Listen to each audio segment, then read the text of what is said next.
কি চাও আমার কাছে? কিছু তো চাই না আমি। চাওনি তা ঠিক, তবু কেন এমন ঝড়ের মতন ডাক দাও? জানি না। ওদিকে দেখো, রোদ্দুরের উপর মতন জল, তোমার চোখের মতন দূরবর্তী নৌকো, চতুর্দিকেই তোমাকেই দেখা। সত্যি করে বলো কবি, কি চাও আমার কাছে? মনে হয় তুমি দেবী। আমি দেবী নই। তুমি তো জানো না তুমি কে। কে আমি? তুমি সরস্বতী। শব্দটির মূল অর্থে যদিও মানবী, তাই কাছাকাছি পাওয়া। মাঝে মাঝে নারী নামে ডাকি। হাসি পায় শুনে। যখন যা মনে আসে তাই বলো, ঠিক নয়? অনেকটা ঠিক, যখন যা মনে আসে। কেন মনে আসে? কি চাও বলো তো সত্যি, কথা ঘুরিও না। আশীর্বাদ।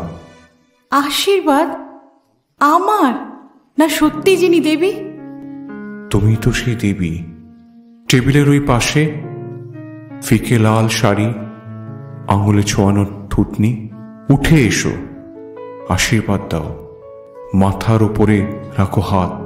আশীর্বাদে আশীর্বাদে আমাকে পাগল করে তোলো। খিমচে ধরে চুল আমার কপাল নখ দিয়ে চিড়ে দাও। যথেষ্ট পাগল আছো, আরো হতে চাও বুঝি? তোমাকে দেখলেই শুধু এরকম। না দেখাই ভালো, তবে তাই নয়? ভালো মন্দ জেনে শুনে যদি এই জীবন কাটাতুম, তবে সেই জীবন ছিল শালিকের, দোয়েলের, বনবিড়ালের, কিংবা মহাত্মা গান্ধীর। ইরিধানের থানের পোকার যে জীবন। যে জীবন মানুষের। আমি কি মানুষ নাকি? ছিলাম মানুষ বটে তোমাকে দেখার আগে। তুমি সোজাসুজি যা তাকাও চোখের দিকে, অনেকক্ষণ চেয়ে থাকো, পলক পড়ে না। কি দেখো অমন করে? তোমার ভেতরে তুমি। সারিসজ্জা খুলে ফেললে তুমি, তার আড়ালেও যে তুমি। সে কি সত্যি আমি, না তোমার নিজের কল্পনা? শোন খুকি, এইমাত্র দেবী বললে। একই কথা। কল্পনার আধার যিনি, তিনিই দেবী। তুই সেই নীরা। তোর আশীর্বাদ চাই। সে আর এমন কি শক্ত, এক্ষুনি তা দিতে পারি। তোমার কাছে অনেক আছে, কণা মাত্র দাও। কি আছে আমার জানি না তো। তুমি আছো, তুমি আছো, এর চেয়ে বড় সত্য নেই। সিঁড়ির ওপরে সেই দেখা, তখন তো বলনি কিছু। আমার নিঃসঙ্গ দিন, আমার অবেলা, আমার এই নিজস্ব শৈশবের হাওয়া শুধু জানে। দেবে কি দুঃখের অংশভাগ?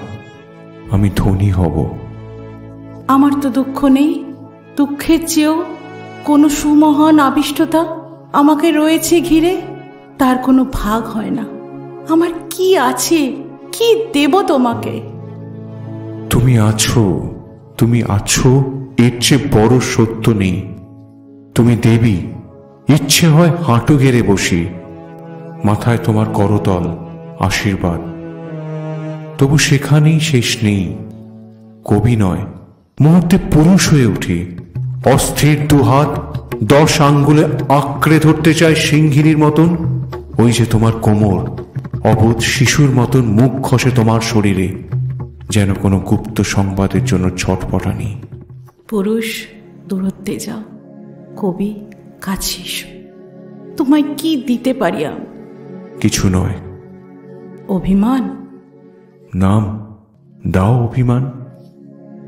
এটা কিন্তু বেশ, যদি অসুখের নাম দাও নির্বাসন, না দেখার নাম দিই অনস্তিত্ব, দূরত্বের নাম দিই অভিমান। কতটুকু দূরত্ব কি মনে পড়ে?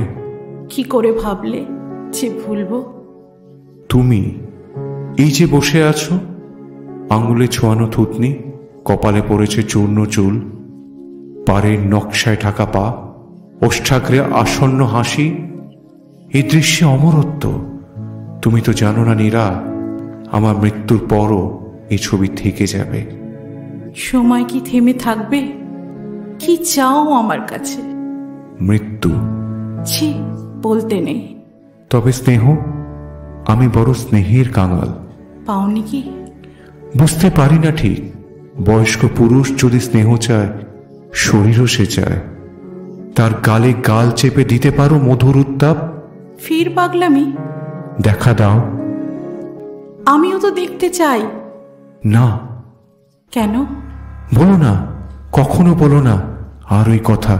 আমি ভয় পাবো। এ শুধু একদিকে। আমি কে? সামান্য, অতি নগণ্য, কেউ না, তবু এত স্পর্ধা করে তোমার রূপের কাছে। তুমি কবি। তা কি মনে থাকে? বারবার ভুলে যাই। অবুঝ পুরুষ হয়ে কৃপা প্রার্থী। কি চাও আমার কাছে? কিছু নয়। আমার দু চোখে যদি ধুলো পড়ে, আঁচলের ভাব দিয়ে মুছে দেবে।